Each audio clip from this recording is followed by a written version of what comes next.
Hello and welcome to Talking Tullahoma, a weekly podcast recapping the week's news, talking to the news makers, and looking ahead to upcoming events. I'm Kelly Lepchinsky, and today I'll be talking to volunteers from Sleep in Heavenly Peace, a nonprofit that builds and delivers beds to children who need them.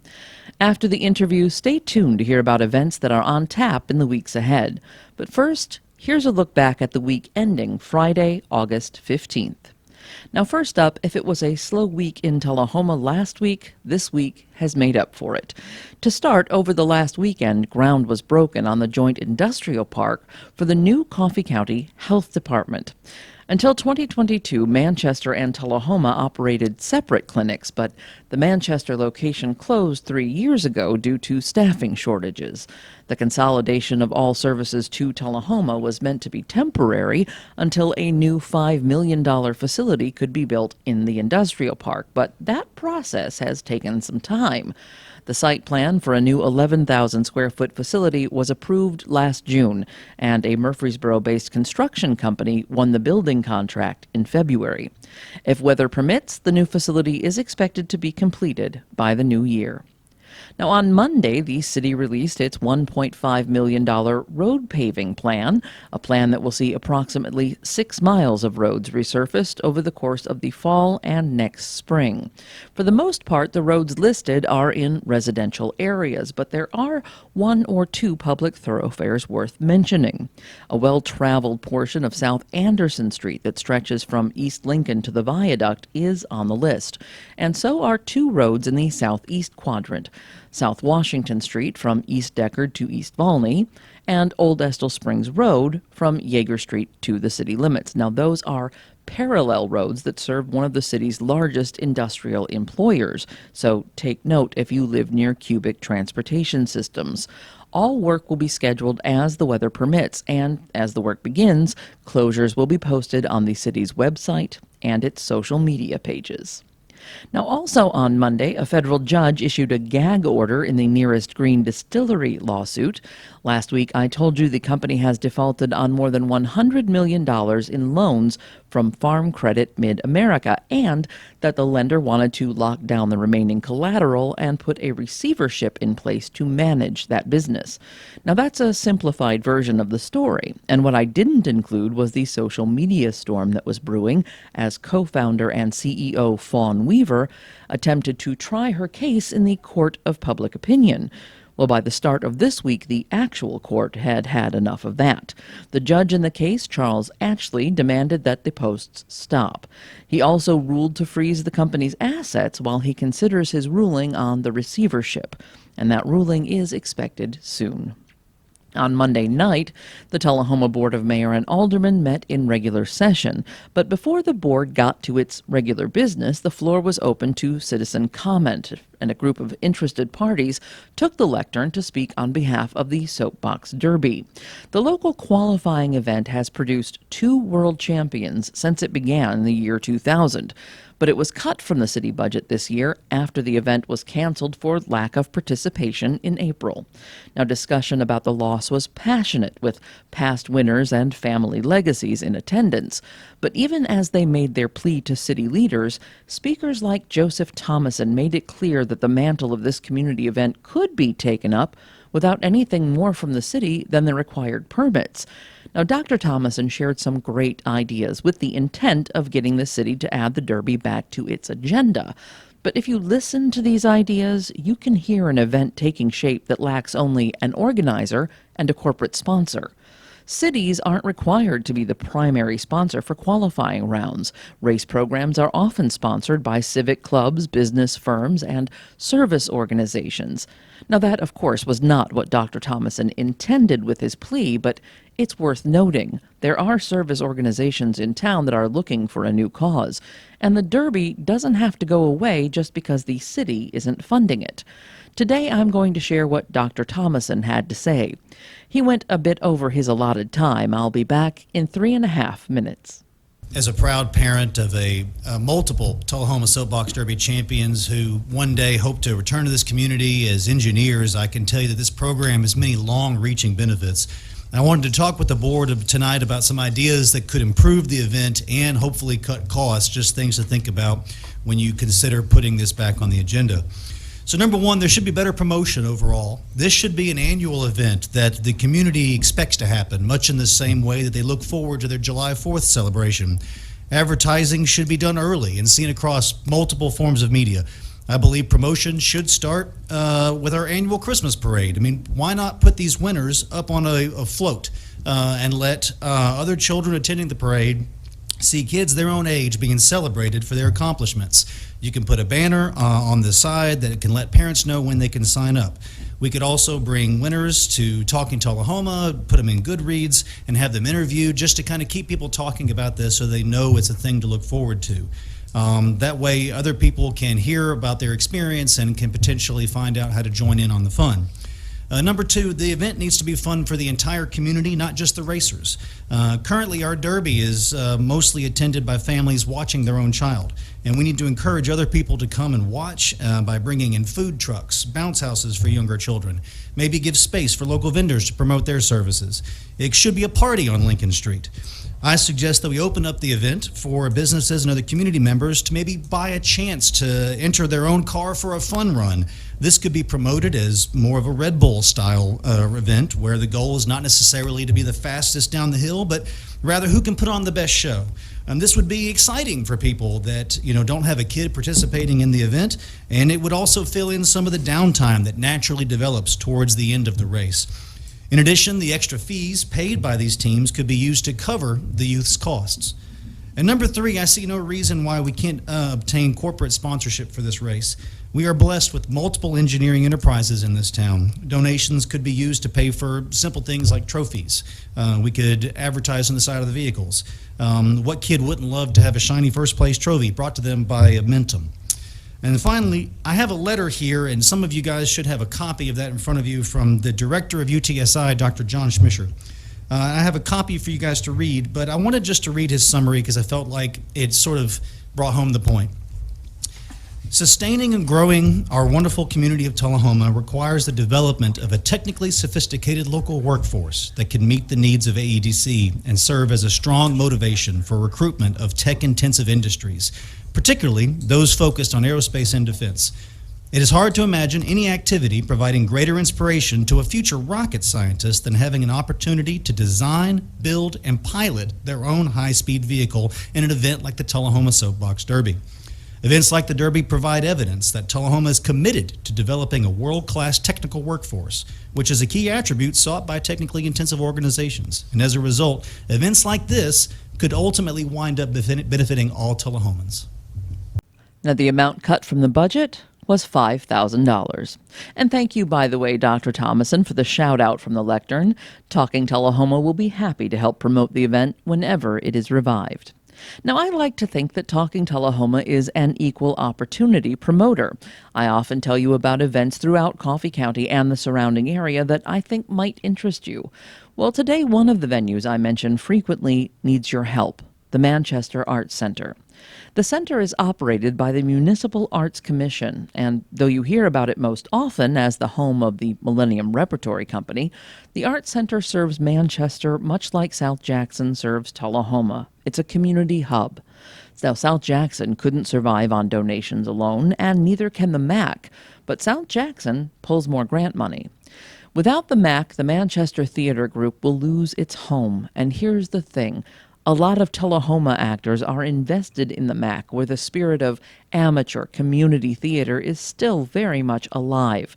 And the arts are vital to communities. They feed tourism, job creation, and economic development, all of which helps everyone in Coffee County. No donation is too small to keep the arts alive in Manchester. Now, if you'd like to know more, you can visit the MAC from 4 to 7 on September 6th. Take a tour and learn about their programs.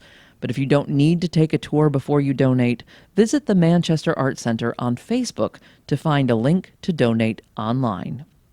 Now, back in Tullahoma, if you have traveled on the east side of town, you've likely seen the sign on Kings Lane announcing the coming of a new development. And here lately, there are so many new developments that it can be hard to keep track.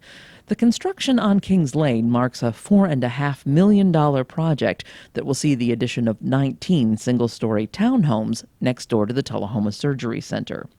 Now, even at less than 1,000 square feet per townhome, the listing prices are expected to be just below the $250,000 mark.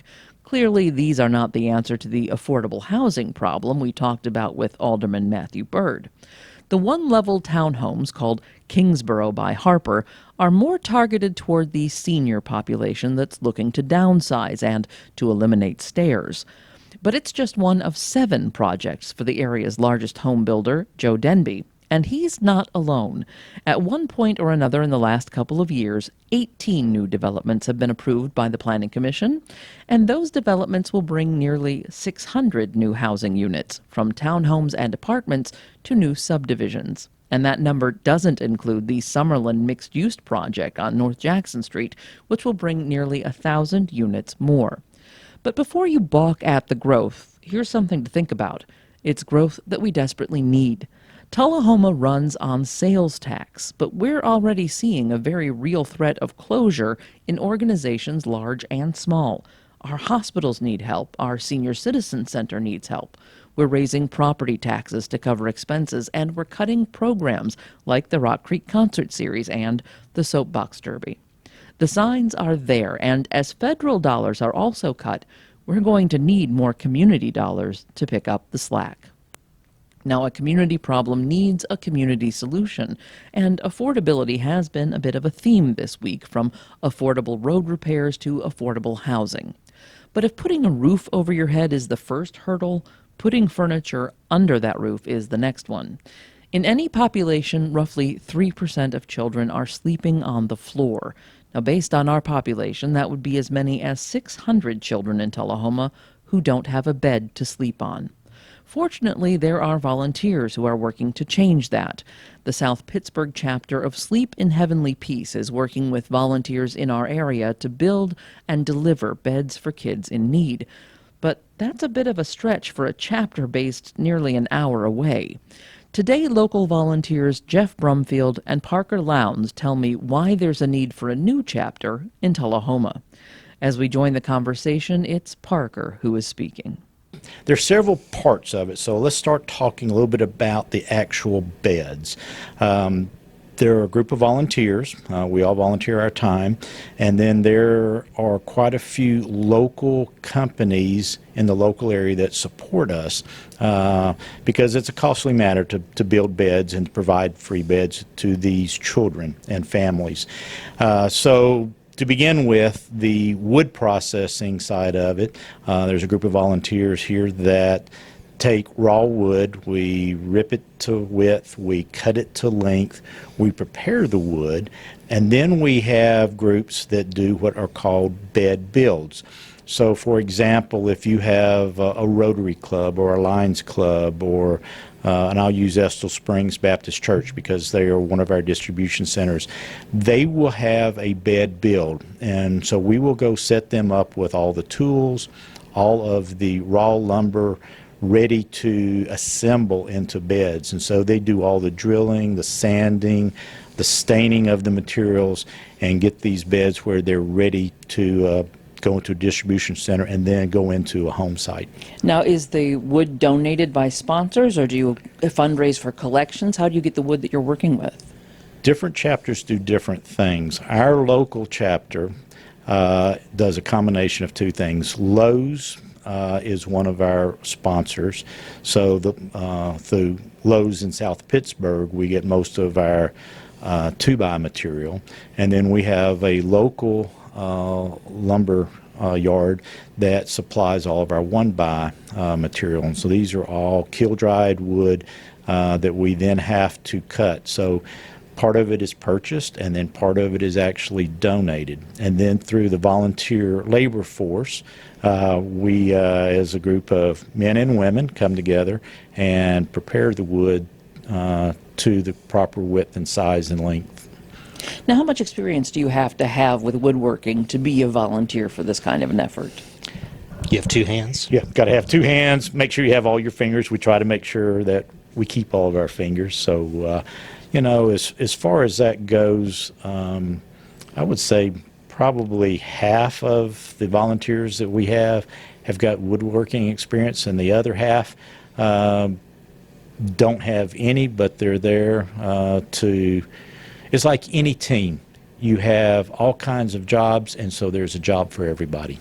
And some people don't feel comfortable working with saws, but they can move things, move things from A to B. And so if someone shows up to help, we will find a place for them that they can help and be comfortable doing it.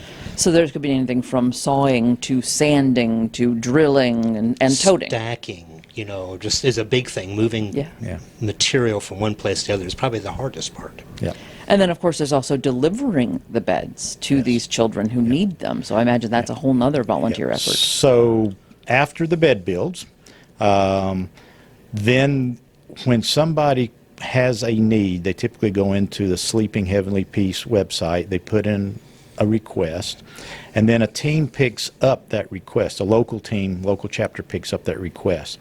And then you typically have a couple of, in most cases, ladies that go out to visit the family and see what their needs are. Do they need a single bed? Do they need bunk beds? What are the needs?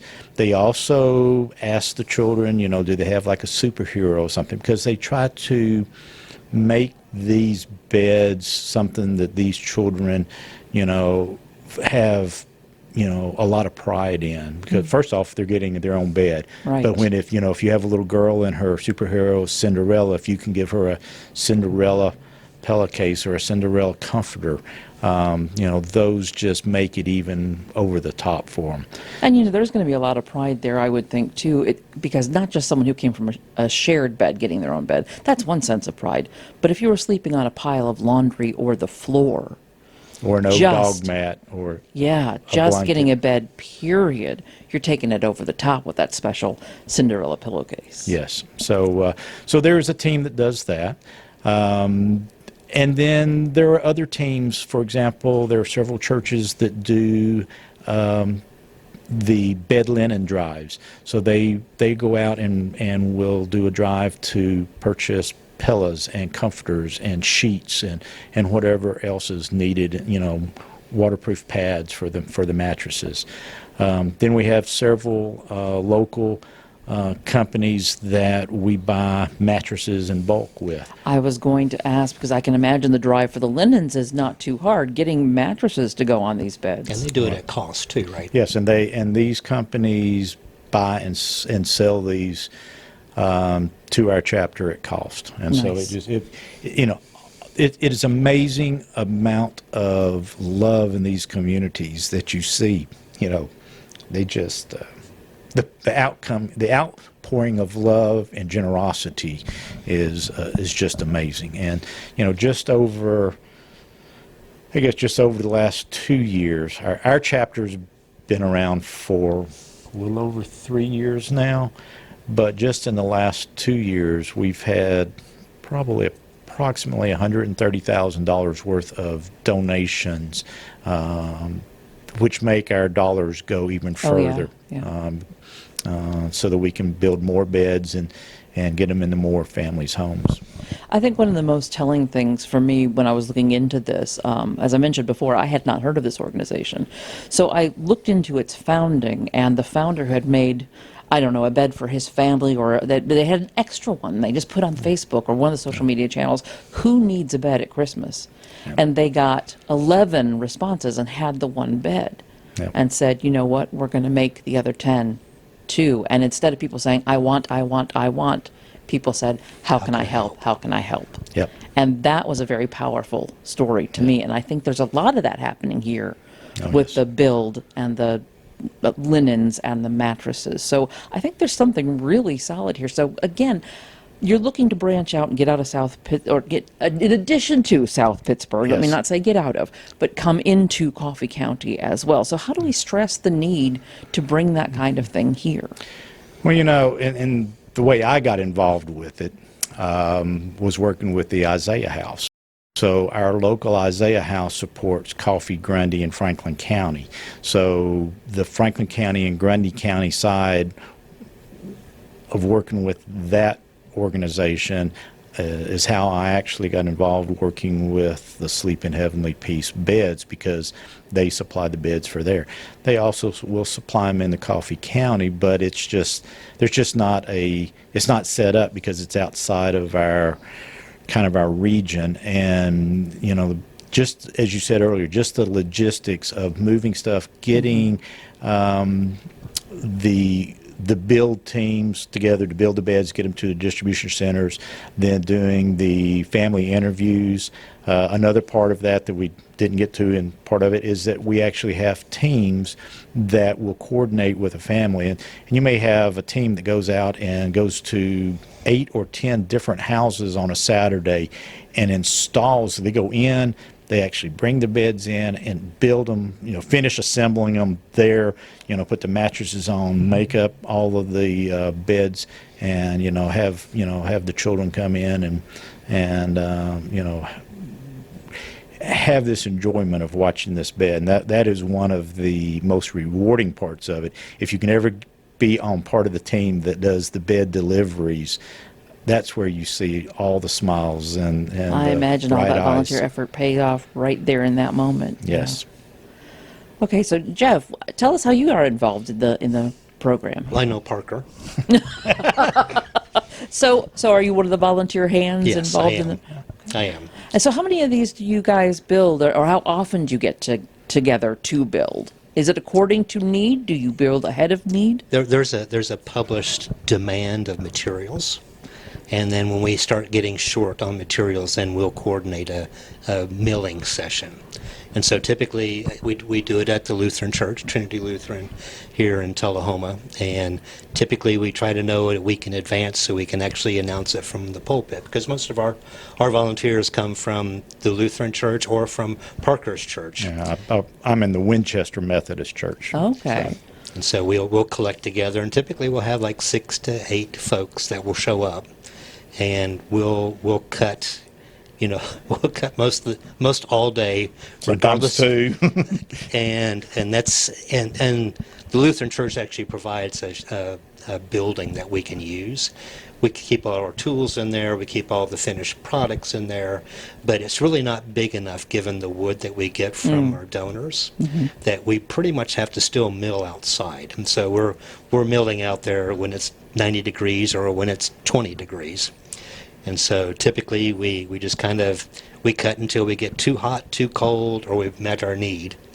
And so we do it maybe once a month. Yeah. And typically it may take a couple of days spread across 2 or 3 days, so maybe 4 hours here and a couple hours here. But pretty much we've told everybody that, come when you can, leave when you have to. Happy to have you. There's always something for you to do to help. So are these dates published anywhere? If somebody's listening and they say, hey, you know what, I want to go help, how would they find you? That's a very good question. We don't. We don't have a local way of telling people when to come. I think our biggest challenge here in this area is finding the need. Yeah. And so whether we need to go reach out to like principals of schools, people that can help identify where needs are, because it's not very well documented. It's not very much in people's faces. Yeah. That if you have a need, then maybe there's a way that somebody can help. And see, that's where our chapter covers our area, and so in our chapter it goes to every backpack in a school. It goes to every church that's out there. It goes to all of the food pantries.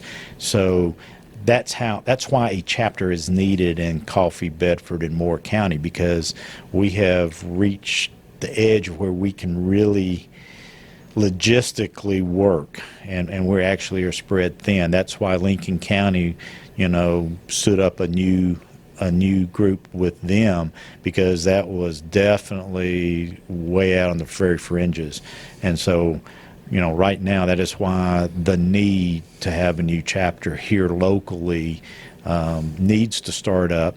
It can be started up through, just as our local chapter. Our local chapter was started up with a Rotary Club need initially 3.5 years ago, and then very quickly expanded to include a lot of volunteers, several churches, several organizations that are civic-minded, and so that is where I think right now the biggest need for Coffee County is for a local civic group to be able to step forward and say, yes, we'll take on this logistics.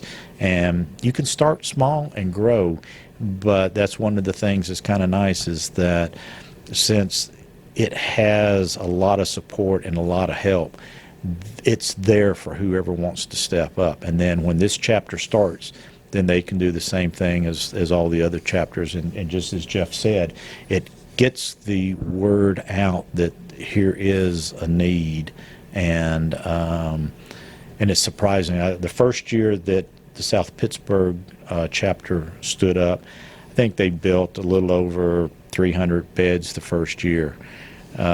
Second year, it was close to 900. The last year or so, it's been about 1,000. So to date, in about 3.5 years, we've built over 2,200 beds. Wow. And I would never have dreamed in my wildest dream that in our local community there needed to be 2,200 beds. Yeah, yeah. Because when you were talking about statistics and, you know, the needs for like Tullahoma, and you say, well, that's like 600. The numbers keep coming in, and so it's just amazing. I mean, well, it's an estimate. You know, they say about 3% of any population has children sleeping on the floor, or at least sharing a bed. But that's a wide range of places to be lumping into a 3%. Mm-hmm. Some populations are going to be higher, and certainly when we get into rural areas, I'm sure even more in, say, rural Coffee County than necessarily Tullahoma proper, that percentage might even be higher. It's not saying it's lower in Tullahoma proper either. We've got a lot of good organizations here in Tullahoma that work better together, the places like the Housing Authority or Good Samaritan, where they identify the need so there's not a duplication of effort. And I think they could easily prove the documentation that the need is here. Yeah, and that's where, you know, my wife, having been a teacher for many years, I mean, she worked inside the public school system, and you know, you would see the need for food, you'd see the need for beds, and if we can feed our children and if we can have them have good restful nights, they have a better chance of succeeding in life, and you know, just gives them that leg up, that support that they need. And this is where the president of our current chapter lives down in the South Pittsburgh area, and his name is Norm Flake. And Norm is happy to help, you know, get new startup chapters up and running. And that's kind of one of the nice things about us already being on this fringe of where a new chapter needs to be. We can have people come in and join the volunteer group, see what we're doing, get them involved with some of the bed drives, get them involved with some of the bed deliveries, so that they see the whole process and are very comfortable with it. And then once they're comfortable with it, then we can stand them up as a new chapter. And always be here to support them. I mean, that is one of the great things that just the camaraderie between all the different areas. Our current chapter has 7 different distribution centers, and so just getting to meet these people from literally South Pittsburgh, Whitfield area, Scottsboro, all the way up through Mont Eagle, Sewanee, Winchester, Cowan, Estill, down into Fayetteville. You know, there's just a nice networking of people, and they're always willing to help.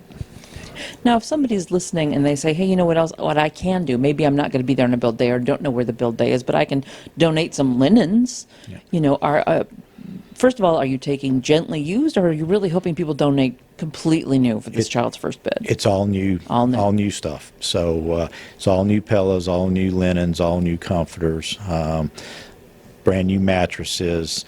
Part of this, and because it is under control through Sleeping Heavenly Peace, they do have restrictions. So that's why it has to be new. The other thing is that they have build requirements, and so that's why the wood has got to be built in a certain way. There are jigs that are made so that every bed goes together, and then it is actually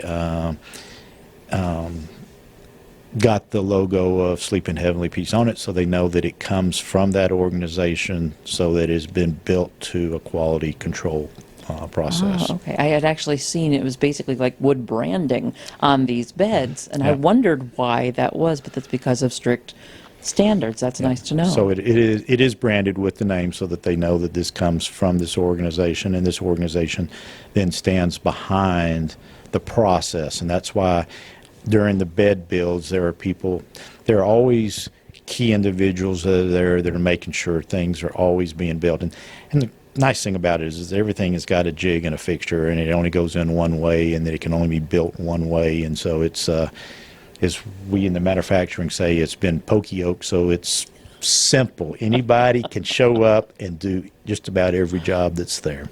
Okay. Now, I know that there is a nationwide event that's coming up in September.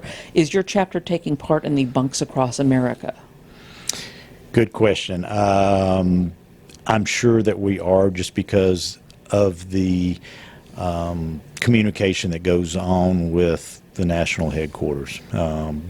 And during this fall, we have big bed builds that are coming up, and so as Jeff said, there's a demand coming up. We have several groups getting together to build like sets of 25 or sets of 50. You asked how many we typically build.